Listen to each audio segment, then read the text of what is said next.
Halo,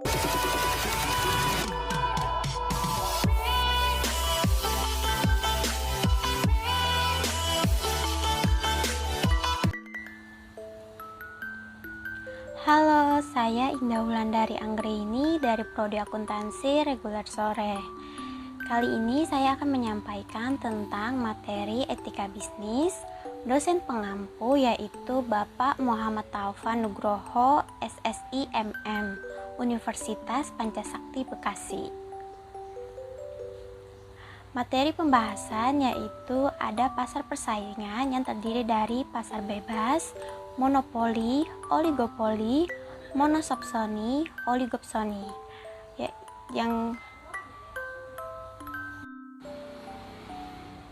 Materi pembahasan yaitu pasar persaingan yang terdiri dari pasar bebas, monopoli, oligopoli, monosopsoni, dan oligopsoni. Etika konsumen yang terdiri dari bisnis dan perlindungan konsumen, hubungan produsen dan konsumen, kasus-kasus etika bisnis. Etika periklanan yang terdiri dari fungsi iklan, jenis-jenis iklan, kasus-kasus etika periklanan.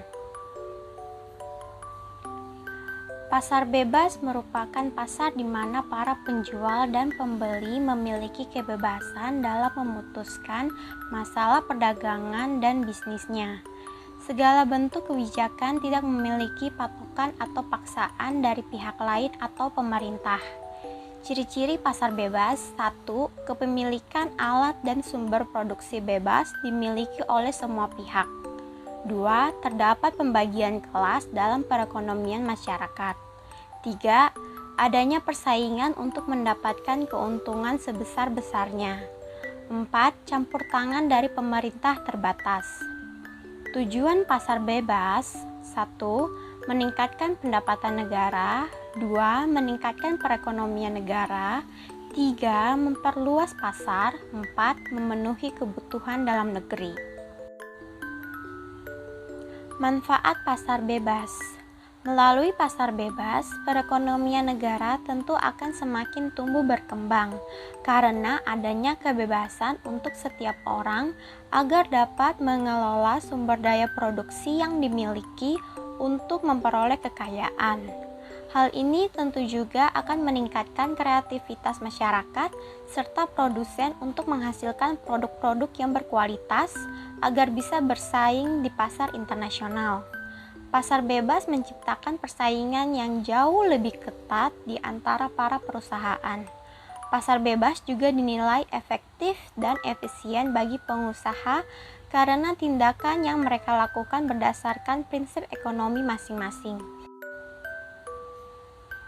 Contoh pasar bebas yaitu NAFTA atau North American Free Trade Area, APEC atau Asia Pacific Economic, EU atau European Union, MEA atau Masyarakat Ekonomi Asia, CAFTA atau China ASEAN Free Trade Area.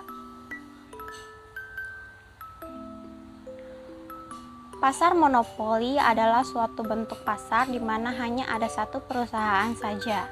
Perusahaan tersebut menghasilkan barang yang tidak mempunyai barang pengganti yang sangat dekat, serta keuntungan yang diperoleh melebihi normal. Karakteristik yang terkait dengan pasar monopoli adalah menjadikan penjual tunggal sebagai pengendali pasar sekaligus sebagai penentu harga. Pasar monopoli menikmati kekuatan menetapkan harga barang-barangnya.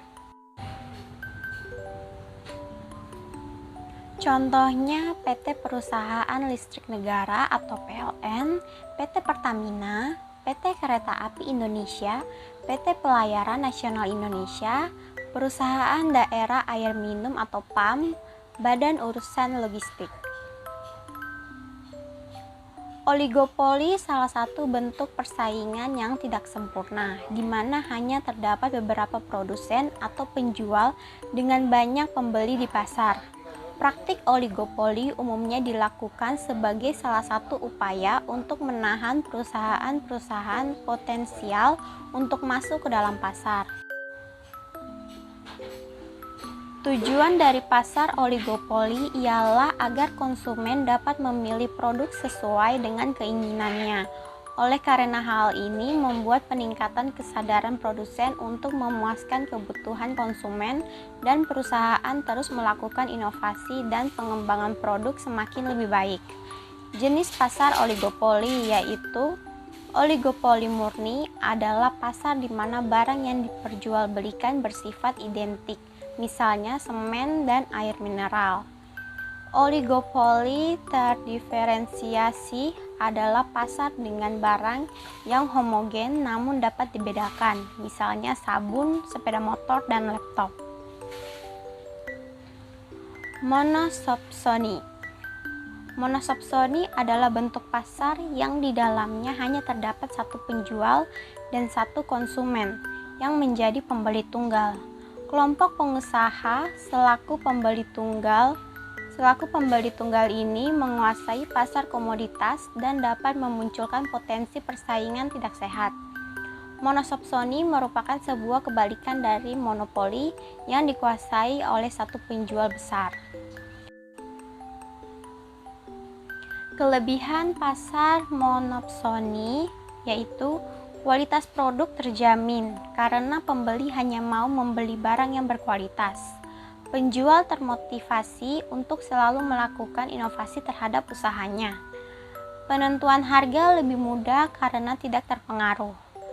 Penjual akan lebih mudah menentukan pembeli tanpa perlu melakukan promosi. Alur penjualan lebih mudah diatur karena proses produksi akan selalu berjalan dan dijual langsung kepada pembeli.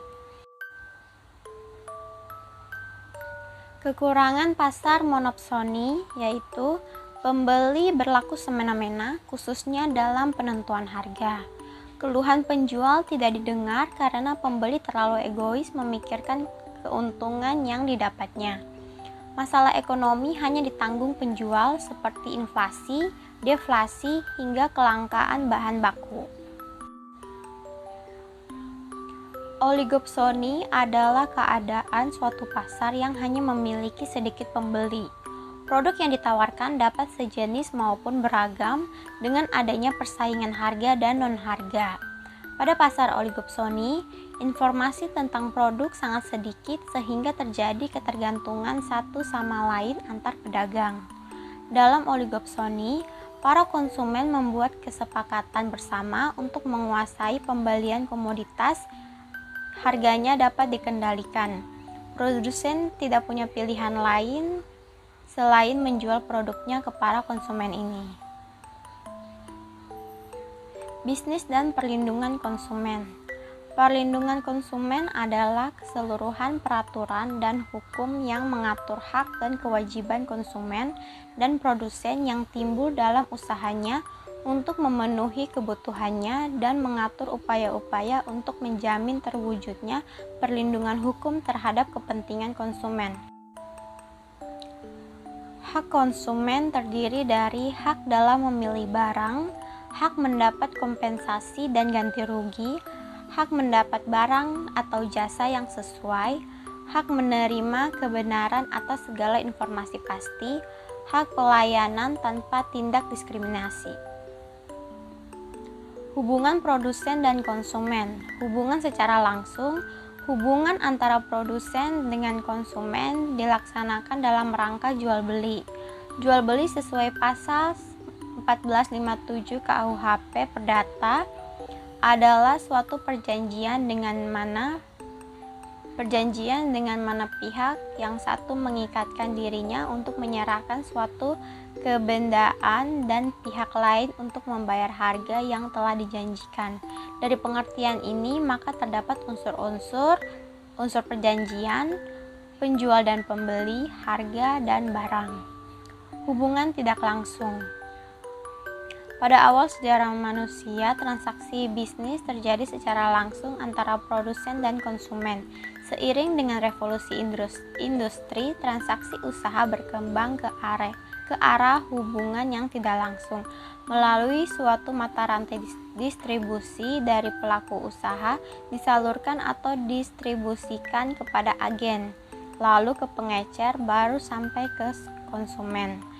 Dalam hubungan ini tidak terdapat hubungan kontraktual atau perjanjian antara produsen dan konsumen. Kasus-kasus etika konsumen. Di era revolusi industri 4.0 saat ini banyak sekali aplikasi belanja online yang memudahkan orang-orang berbelanja tanpa harus keluar rumah. Dengan adanya aplikasi belanja online, orang-orang dipermudah dengan waktu yang singkat. Kita bisa melihat berbagai macam produk dari berbagai toko dan bisa kita bandingkan harga suatu produk dari toko yang satu ke toko yang lainnya. Kelemahan dari aplikasi belanja online adalah foto yang tertera tidak sesuai dengan produk yang diterima oleh konsumen. Entah dari produk yang berbeda, kualitas yang berbeda, ataupun ukuran yang tidak sesuai dengan apa yang tertera pada foto atau deskripsi pada toko tersebut. Dan kejadian seperti ini banyak sekali terjadi dan sangat merugikan para konsumen. Fungsi iklan. Iklan adalah pesan yang disampaikan untuk mempengaruhi keputusan khalayak, biasanya untuk membeli produk atau memakai jasa tertentu. Fungsi iklan adalah menyebarkan informasi yang berguna untuk mendorong dan meyakinkan orang untuk membeli produk tertentu, memberikan informasi terkait produk atau jasa sehingga bisa membangun citra mereka yang diiklankan. Dengan iklan, maka orang bisa terus mengingat produk yang diiklankan. Biasanya iklan ini ditujukan untuk merek yang memang sudah terkenal. Iklan adalah juga bisa memberikan nilai tambah karena dengan beriklan mempengaruhi pandangan konsumen alias bisa membangun kesadaran merek. Jenis-jenis iklan. 1. Iklan komersial. Sesuai namanya, komersial iklan adalah bertujuan untuk mempromosikan agar orang membeli produk atau memakai jasa yang diiklankan. 2. Iklan non-komersial. Sementara iklan non-komersial adalah iklan yang memang ditujukan hanya untuk memberikan informasi, edukasi, himbauan, dan sosialisasi program. Iklan non-komersial ini biasanya dibuat oleh lembaga pemerintah.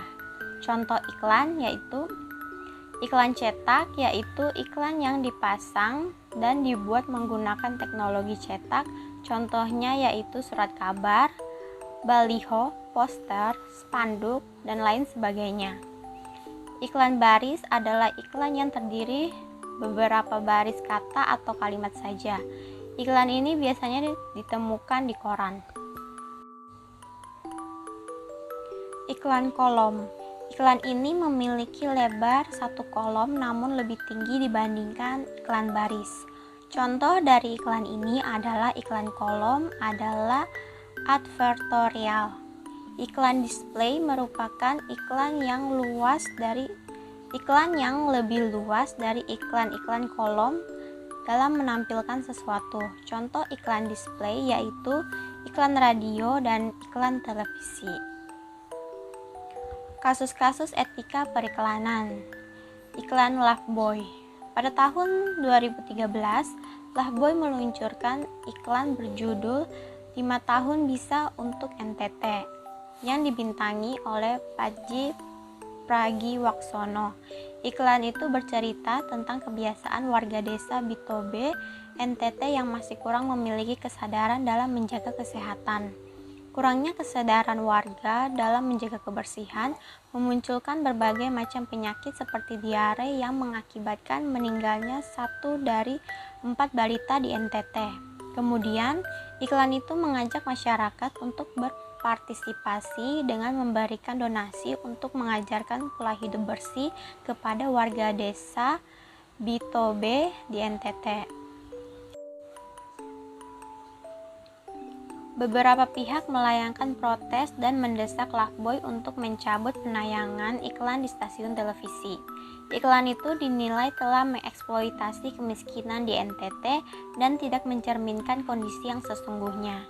Di lain pihak, PT Unilever yang membawahi brand Lifebuoy tidak bermaksud merendahkan warga NTT. Sebaliknya, mereka ingin membantu anak-anak di desa Bitobe, NTT agar kualitas kesehatannya meningkat. Yang jadi persoalan dalam iklan Loveboy yaitu pemilihan kata dalam copywriting yang tidak tepat sehingga memunculkan perdebatan persepsi dan memicu kontroversi. Sekian dari pemaparan saya, semoga dapat dipahami. Terima kasih.